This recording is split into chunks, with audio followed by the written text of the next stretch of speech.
Cosmic Girl 101 signing on for the Pisces Rising April Astrology of 2024 video. Topics we're going to be going over for the month of April is the Sun, the eclipse being the new moon, the full moon, our personal planets being Mercury, Mars and Venus, and the Jupiter-Uranus conjunction. Pisces rising, the Sun continues its transit, opening up the month of April in your second house of finances, assets, wealth, self-worth, and valuables, which is the sign of Aries, the Sun's exaltation sign, until the 19th of April when it ingresses into Taurus. So when the Sun is lighting up your financial house, and all the assets and valuables that are significant to you, this is where your attention is, this is what's illuminated, and you're very driven towards building finances and self-worth and self-value. On the 11th of April, the Sun conjuncts Mercury, which is in a retrograde in the sign of Aries, your second house.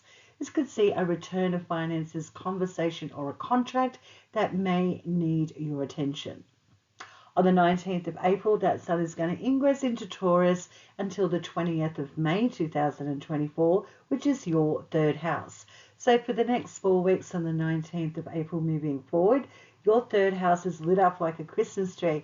It's a very busy house, that third house, so you can expect a lot of back and forth communication between siblings and cousins. Your local environment, you may be a lot more busier or just seem to be busier. Also communication, education, and short distance traveling, technology, communications, media, finance, commerce. Yeah, you're right, Pisces, that's a lot, but the third house does have a lot going on. And your Sun is, the Sun is going to be transiting through this house. So this is where all of your attention and energy is being pulled towards, that third house. On the 21st of April, that Sun in Taurus in your third house is in a square aspect to Pluto in Aquarius, which is your 12th house of all things unseen. When you've got a square aspect, this could be something from the past that's affecting communication, or just your mental space may be cloudy or overshadowed from things of the past, communication, like I said, or just feeling mentally offline on the 21st of April. The lunations for the month of April. So we are going to be talking about the moon and its cycles in this month. Well, for you, Pisces rising, there is a new moon total solar eclipse occurring in the sign of Aries, and this is your second house of self-worth and value, assets, finances, things that are significant to you. When you have a new moon occurring here, being eclipsed out, it's as if something's not coming to fruition until October 17, 2024, when there's a full moon in Aries, your second house. And this may be very deliberate or an abrupt change that rattles you and gives you an opportunity to rethink assets, investments, and self-worth and self-value. But you're starting a new journey here, and it's behind the scenes. It won't come into its maturity or entirety until October 17, 2024. On the 23rd of April, there is a full moon in Scorpio. For you as a Pisces rising, Scorpio is your 9th house. Now, the sign of Scorpio is always interesting because Scorpio is all about going deep and being quite connected to the past and things that contain no BS. So when you have a full moon in Scorpio, which is your 9th house, this could be a big reveal that is quite impactful and powerful regarding a financial or legal situation that you're in. This also could see you having communication from international or foreign correspondences or connections that comes to its entirety. That's quite powerful. And the moons are always about emotions and our feelings that are internal and significant to us. And because this is a release, you could have a release of an international or foreign connection, a release of a legal situation or financial situation. This could also see an ending in regards to a course of study that you've been connected to with a university, for example, or moving on from an outdated spiritual or religious belief. Now let's talk about the planet Mars. Mars for you as a Pisces rising rules your second house of Aries and your ninth house being Scorpio. Opening up the month of April, Mars is continuing its transit in your first house being, of course, Pisces rising. Mars in Pisces has you stirring up action or emotions that need to be changed or redirected because you're ready to move on from certain things regarding your own sense of self, how other people see you, and empowerment. On the 10th of April, Mars in Pisces conjunct Saturn in Pisces in your first house. This is like starting a new cycle of maturity or change that's been long overdue.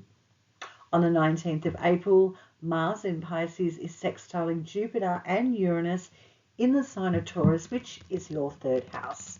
So you may be seen or having communication amped up here in regards to your local environment or just between siblings and cousins or just education in itself.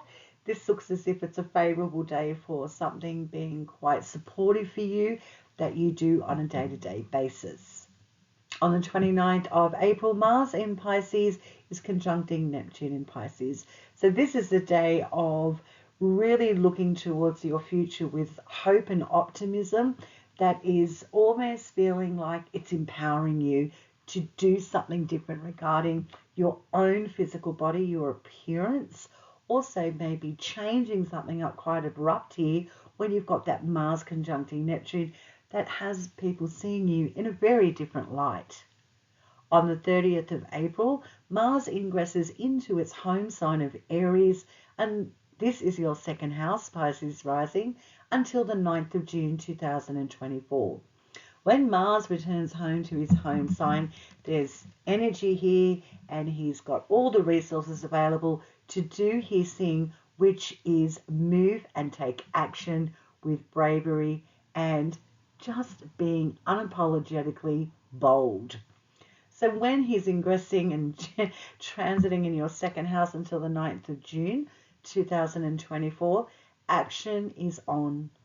You are really severing and moving away from old debt or assets or valuables that you thought were necessary. It's like clearing the decks, and you're really feverishly trying to accumulate wealth and stability for yourself financially and getting the job done when Mars is transiting your second house. Mercury. Well, Mercury is a planet that's all about short distance travel, our mental landscape, how we think and communicate, what sparks us to connect with people in regards to conversations, and also to do with paperwork and red tape and finances. Well, Mercury rules Gemini, which is your fourth house ruler, and also rules Virgo, which is your seventh house ruler of contracts, negotiations, relationships, and partnerships of all kinds. Mercury's been transiting in Aries, your second house, and on the 1st of April, Mercury goes into a retrograde in Aries until the 25th of April. When Mercury is in a retrograde in your second house, you can expect strategies to be changing, renegotiations, conversations returning, all to do with your assets, finances, valuables, self-worth, and self-value. On the 8th of April, the moon in Aries conjuncts retrograde Mercury. This could have a day that's having you feeling or emotionally heightened about something to do with your finances or assets. Forewarned is forearmed. This may be an emotional day where communication may really impact you. On the 19th of April, Mercury retrograde in the sign of Aries, your second house, conjuncting Venus in Aries. Well, this day in particular looks great for a return of finances or finances being in more harmony and flow. Assets or investments seem to be paying off now, or you could see a return of valuables that have been unavailable to you for some time. You may also be making a large purchase.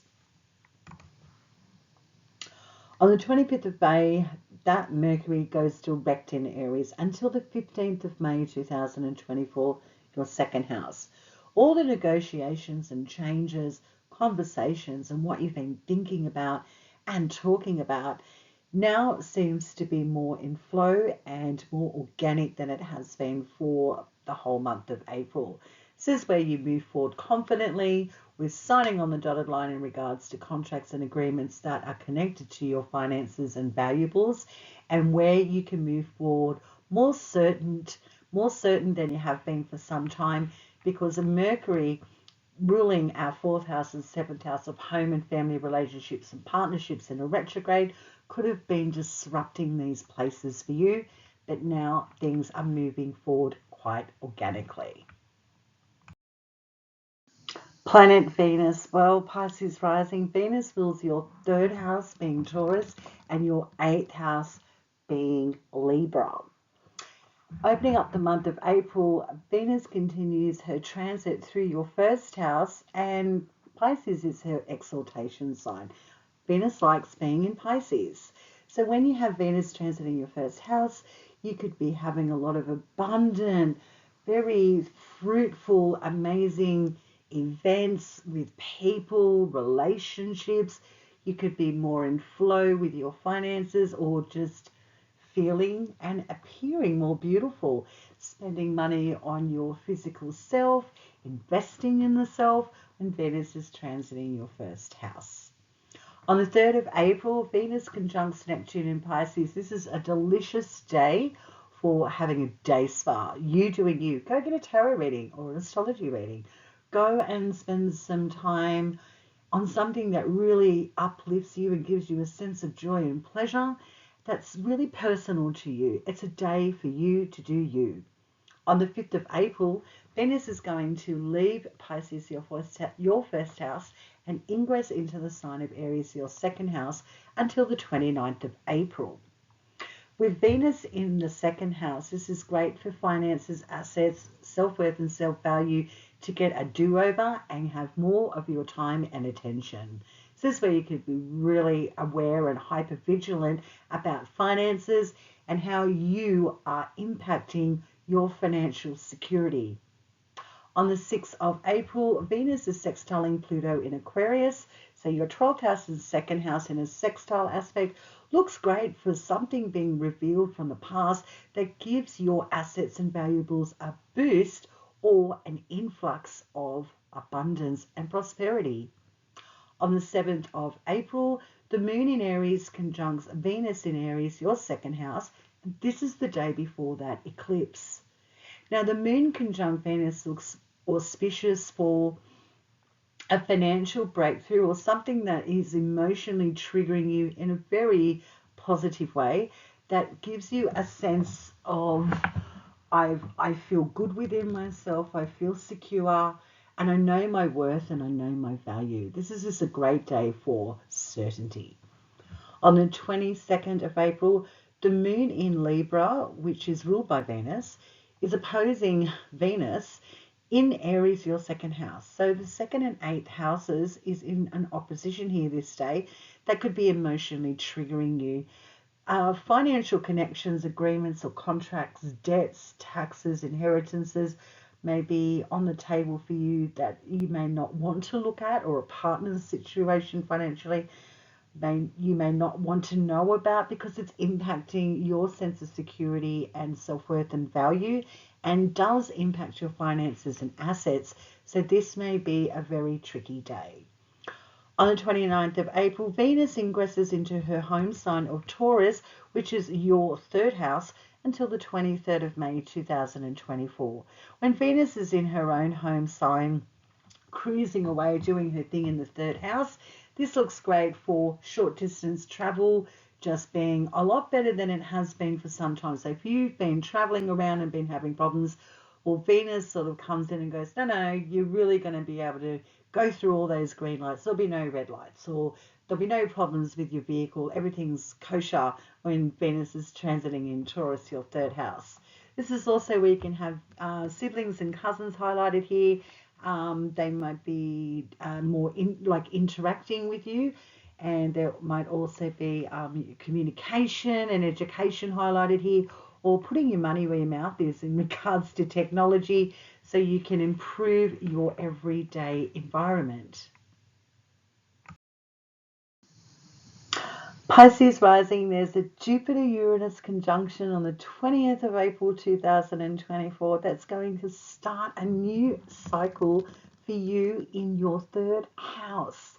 This is all about where you commune every day that's familiar to you, your technology tools, how you communicate through technology, education, siblings and cousins, short distance travel. Something new is happening here. I think this has a lot to do with you changing up your environment. Changing up what's been familiar to you is now going to be considered or on the table and really highlighted here on the 20th of April. It's like the beginning of the end of starting something new that takes you in a whole different space. This conjunction on this day opposes your ninth house being Scorpio. So this may be involving being torn between where you've been always anchored and what's been familiar into something that is far off from you. It may seem otherworldly, or it could be literally the other side of the world. And it's opposing what you've always known every single day.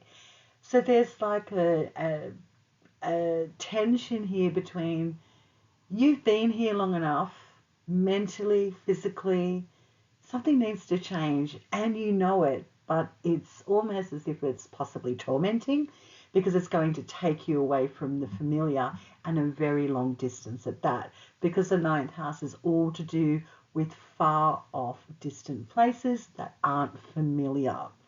So for you, you're about to start, like I said, it's the beginning of the end of moving on from what you've always known and to be habitual. Cosmic Girl 101 signing off. I hope you have, well, I'm sure you will have a blessed April. Thank you for watching, and I'll catch you next time.